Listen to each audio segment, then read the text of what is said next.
మొన్న Trump Iran మీద కొన్ని బాంబ్స్ వేశాడు కదా, అందులో ఒకటి తెలియకుండా ఇండియాలో పడింది. అందరూ ఇరాన్ పైన వేసిన బాంబ్స్ గురించే మాట్లాడుతున్నారు కానీ ఇండియాలో పడిన ఆ బాంబు గురించి ఎవరు మాట్లాడలేదు. సరే, మనం మాట్లాడదాం. నేను మీ వీకే బ్రదర్. ఈ వీడియోలోకి వెళ్లే ముందు మీరు ఈ ఛానల్ కొత్తవారైతే ఈ ఛానల్ ని సబ్స్క్రైబ్ చేసుకోండి. ఈ వీడియోని మీరు చూడడం ద్వారా వచ్చే డబ్బుల్ని వీకే హోప్స్ ద్వారా పూర్ పీపుల్ వెల్ఫేర్ కి ఉపయోగిస్తాము.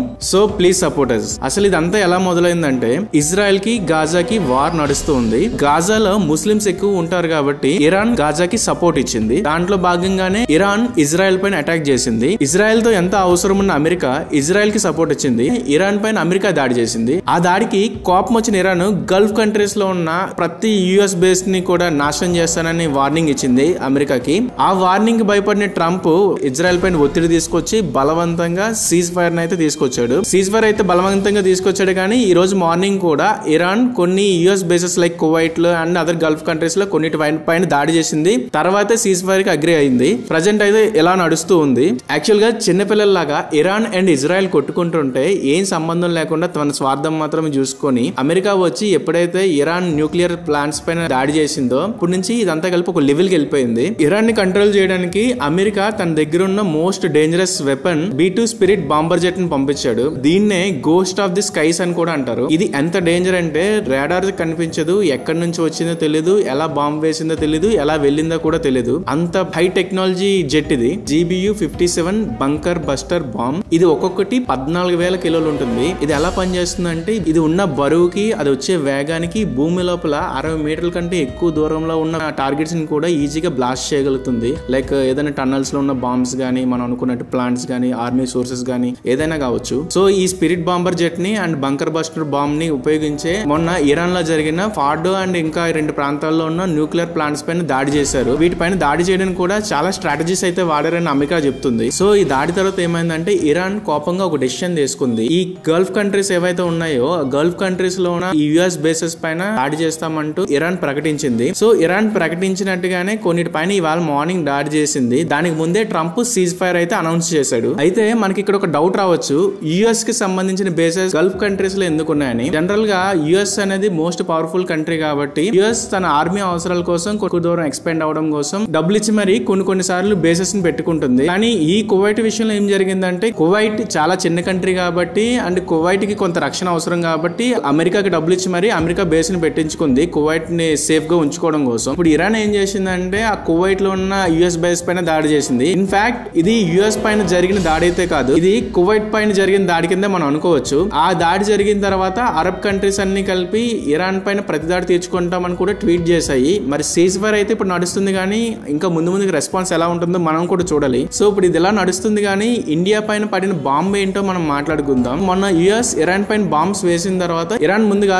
యుఎస్ బేసెస్ పైన దాడి చేస్తామని ప్రకటించినా కూడా ఇంకొక డెసిషన్ కూడా తీసుకుంది. అదేంటంటే, ఇరాన్ లో ఒక ప్రాంతమైన హర్ముజ్ స్ట్రైట్. ఈ హర్ముజ్ స్ట్రైట్ గురించి చెప్పాలంటే ఆల్మోస్ట్ ప్రపంచానికి 20% ఫ్యూయల్ అనేది వస్తుంది. మన భారతదేశానికి కూడా 40% ఫ్యూయల్ ఇక్కడ నుంచి వస్తుందని చెప్తున్నారు. ఈ హర్ముజ్ స్ట్రైట్ నిజానికి ఒక సీ ట్రాన్స్పోర్టేషన్ ఏరియా. ఇందులోంచి చాలా షిప్స్ వస్తాయి. ఇప్పుడు గల్ఫ్ కంట్రీస్ నుంచి వచ్చే ఏ ట్రాన్స్పోర్టేషన్ అయినా సరే ఈ హర్ముజ్ స్ట్రైట్ నుంచే రావాలి. ఇది ఇరాన్ లో ఒక ప్రాంతంగా ఉంటుంది కాబట్టి ఇరాన్ మూసేసిందంటే సీ ట్రాన్స్పోర్టేషన్స్ పైన బేస్ అయ్యి ఇంపోర్టెంట్ ఎక్స్పోర్ట్స్ కి ఇబ్బంది కలుగుతుంది. మన భారతదేశానికి కూడా 40% ఫ్యూయల్ ఈ మార్గం నుంచే వస్తుంది కాబట్టి ఇది మూసేస్తే ఇండియా పైన ఇంపాక్ట్ ఉంటుందని నిపుణులు అయితే చెప్తున్నారు. కానీ ఇది ఎలా ఉంటుందిగా, మన national petroleum minister Hardeep Singh గారు ఏం చెప్పారంటే ట్విట్టర్ ద్వారా, ఒకవేళ ఇరాన్ ఈ హర్ముజ్ స్ట్రైట్ ని మూసేసినా కూడా ఇండియాకి అంత ఎఫెక్ట్ ఉండదు. ఎందుకంటే ఆల్రెడీ మోడీ గారు ముందు నుంచే మనం ఒక కంట్రీ పైన డిపెండ్ అయి ఉండొద్దు అని చెప్పి వేరే కంట్రీల నుంచి ఇంపోర్ట్ చేసుకోవడం ముందు నుంచే స్టార్ట్ చేశారు కాబట్టి మనకి పెద్దగా చైనాకు ఉన్నంత ఎఫెక్ట్ అయితే ఉండదు అని చెప్పి అతను చెప్తున్నారు. కానీ ఇక్కడ చూడండి, పెద్దగా ఉండదు అని చెప్తున్నారు కానీ కంప్లీట్ గా ఉండదని అయితే అతను చెప్పలేదు. ఫర్ ఎగ్జాంపుల్,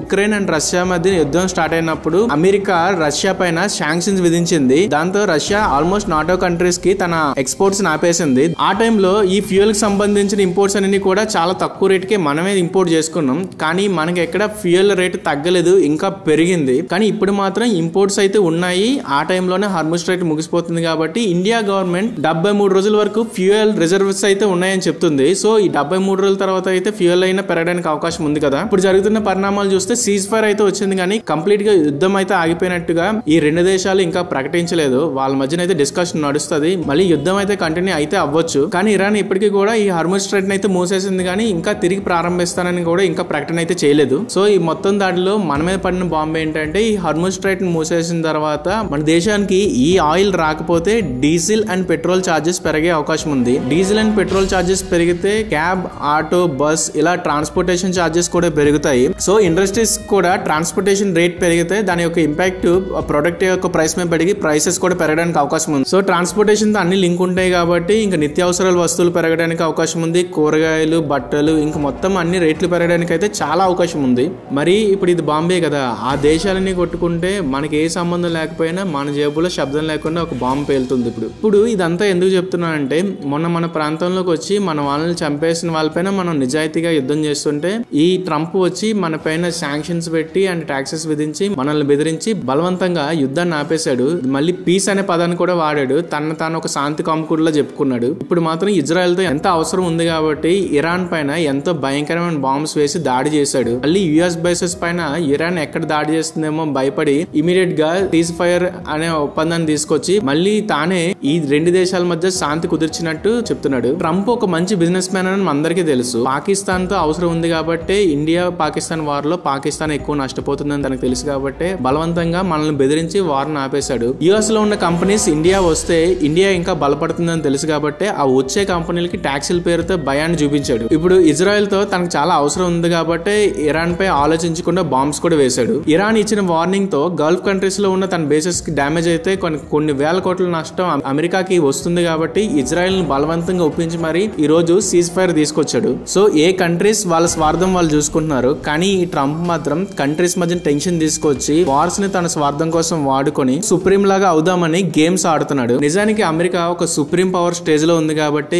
ఏం చెప్పినా ఏం చేసినా చెల్లుతుంది. ఇన్ఫాక్ట్ అమెరికాకి ఆ పవర్ ఇచ్చింది మనమే. మన దగ్గర ఉన్న యంగ్ టాలెంట్ అమెరికా లాంటి కంట్రీస్ లో ఎన్నో సంవత్సరాలుగా అక్కడ ఉన్న space and technology and financial spaces లో చాలా రెవల్యూషన్స్ అయితే తీసుకొచ్చారు. For example Google CEO Sundar Pichai, Google లేకపోతే ప్రపంచమే ఆగిపోతుంది. తర్వాత మైక్రోసాఫ్ట్ సిఇఓ సత్యనాదెల్లా, ఈ మైక్రోసాఫ్ట్ గానీ లేకపోతే ఈ భూమి పైన ఉన్న 90% కంప్యూటర్స్ పనిచేయవు. తర్వాత NASA's Mars mission lead scientist doctor Swati Mohan. నిజానికి ఏ టెక్నాలజీ అయినా డెవలప్ చేసేది రెండు వాటి కోసం, first war and second space. So ఇలాంటి చాలా ఇంపార్టెంట్ రంగాల్లో మన ఇండియన్స్ వెళ్ళి అక్కడ చాలా ఇంప్రూవ్మెంట్స్ తీసుకొచ్చారు కాబట్టి ఈ రోజు అమెరికా ఒక సుప్రీం పవర్ లాగా అన్ని కంట్రీస్ పైన ఒక అధికారం అయితే చూపిస్తుంది. ట్రంప్ మొన్న ఇండియా పాకిస్తాన్ వార్ జరుగుతున్నప్పుడు ఒక ట్వీట్ వేశాడు. India and Pakistan common sense వాడి సీజ్ ఫైర్ ఒప్పుకున్నందుకు చాలా చాలా థ్యాంక్స్ అని చెప్పి పెట్టాడు. ఈ ట్వీట్ చూసిన ఏ ఇండియన్ కన్నా బ్లడ్ బాయిల్ అవుతుంది.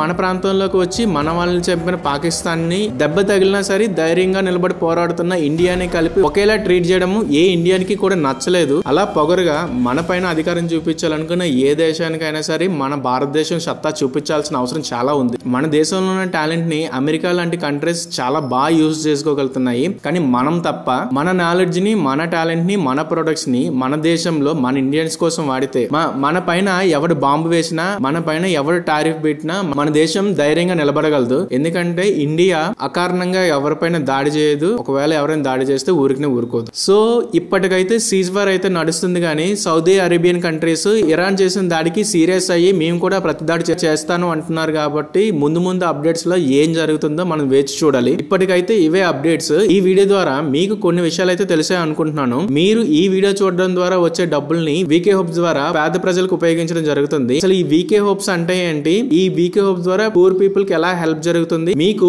ఈ వీకే హోప్స్ ద్వారా ఏదైనా హెల్ప్ కావాల్సి ఉంటుందా, ఇవన్నీ తెలుసుకోవడం కోసం www.venkatkondoru.com వెబ్సైట్ ని విజిట్ చేయండి. ఈ వీడియో మీకు నచ్చినట్టయితే వీడియోని లైక్ చేయండి, అలాగే షేర్ చేయండి. ఇంకా రాబోతున్న ఇలాంటి చాలా వీడియోస్ కోసం ఈ ఛానల్ ని సబ్స్క్రైబ్ చేసి పెట్టుకోండి. అలాగే మీకు ఈ వీడియో పైన ఉన్న అభిప్రాయాన్ని కామెంట్స్ లో చెప్పండి.